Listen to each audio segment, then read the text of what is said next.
ओम शांति। ओम शांति। आज हम माँ पार्वती का दूसरे दिन की नवरात्रि की पूजा का दिन है।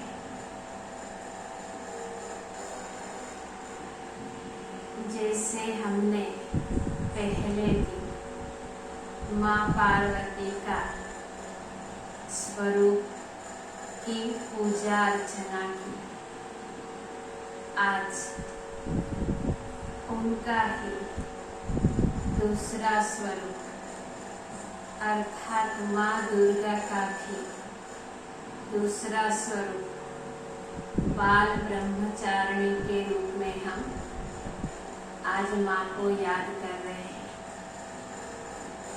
तो ये जो नवरात्रि आती है, ये नवरात्रि हमको क्या संदेश देती है कि अपने जीवन में हमको क्या जागृति लाना है, क्या जीवन की जरूरत की आवश्यकता है।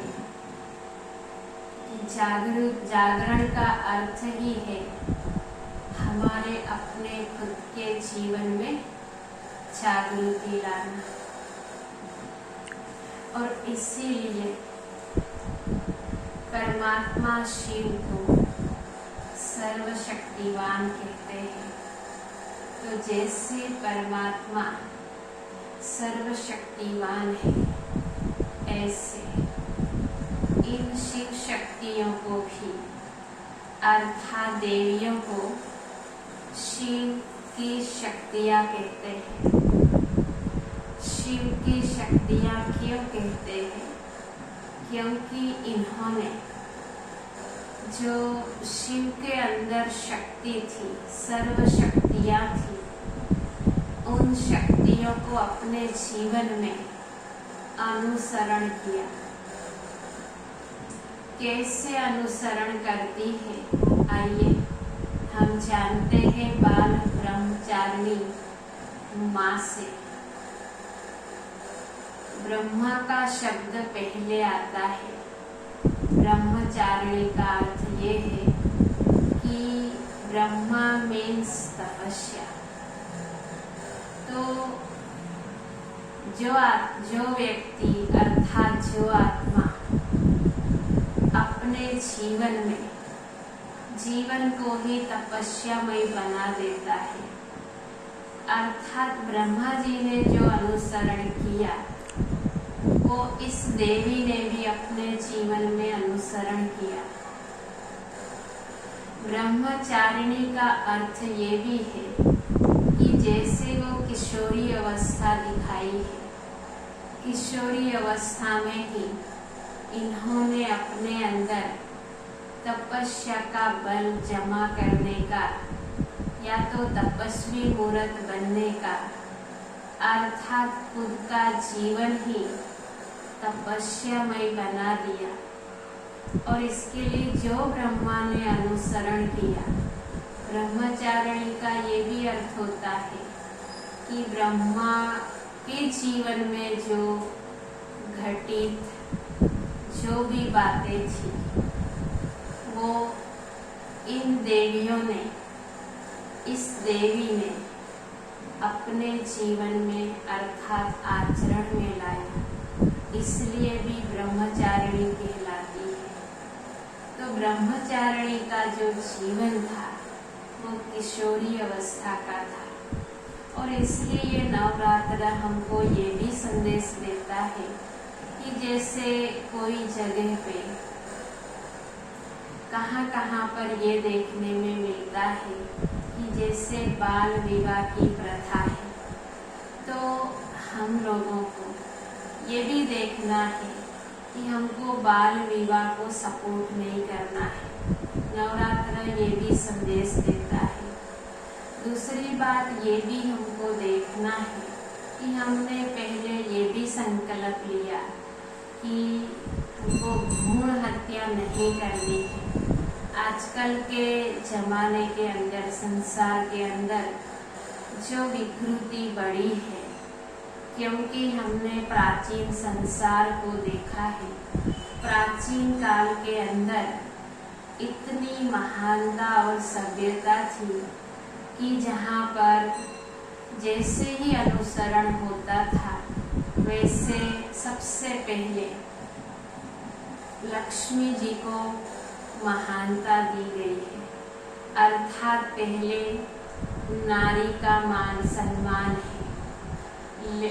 पहले प्राचीन काल में हमने ये भी देखा, जैसे राम राज्य की बात आती है तो वहाँ पर भी सबसे पहले सीता मैया का नाम आता है।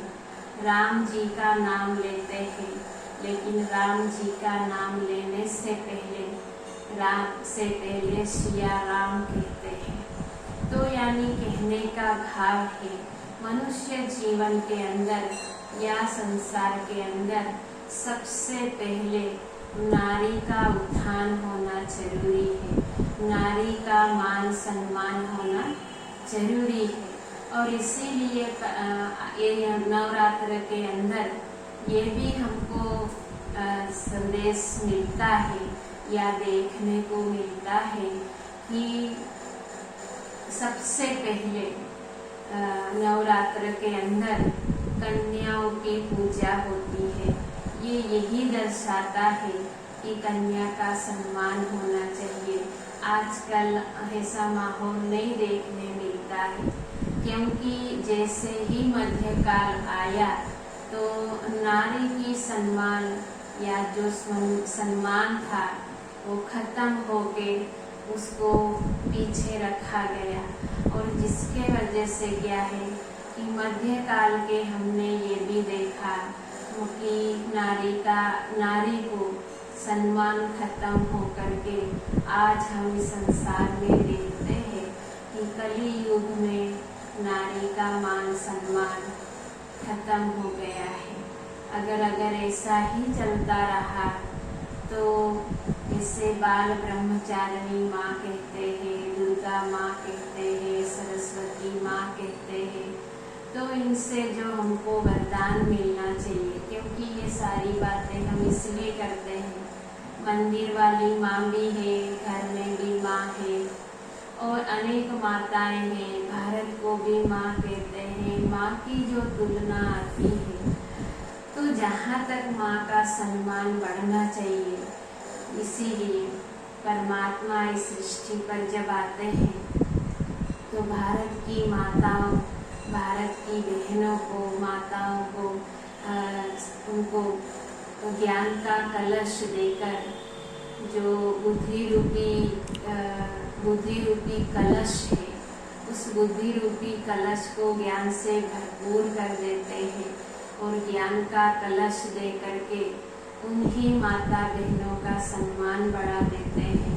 और जिसके लिए हमने जो संसार देखा उसमें सबसे पहले श्री लक्ष्मी की बात आती है, पीछे नारायण की बात आती है। ऐसा संसार परमात्मा ने इन आत्माओं के अंदर सर्व शक्तियों से सुशोभित किया, भरपूर किया। सर्व शक्तियों परमात्मा से लेकर इन आत्माओं ने अपने जीवन में अनंत शक्तियाँ प्राप्त कर ली। इसके लिए ये शिव शक्तियाँ भी कहलाई।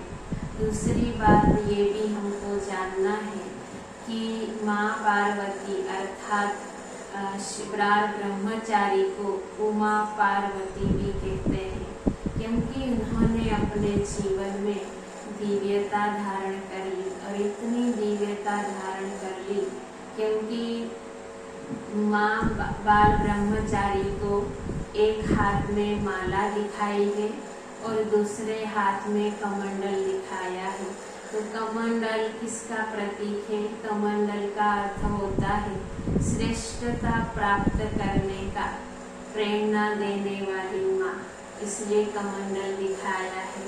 और जो दूसरे हाथ में माला दिखाई है तो ये अजपा जाप अर्थात निरंतर परमात्मा स्मृति में रहने का यादगार है। तो परमात्मा स्मृति से इन्हीं आत्माओं ने अनंत शक्तियों को प्राप्त किया और अपने जीवन में कितनी भी विपदा आई हो, कितना भी संघर्ष रहा हो, कितनी भी विपरीत घटनाएं हुई हो, लेकिन अपने मनोबल के आधार से इन शक्तियों को भरपूर करने से वो अपने जीवन को दिव्यता से भरपूर कर लिया। इसलिए भी इन शिव शक्तियों का यादगार है।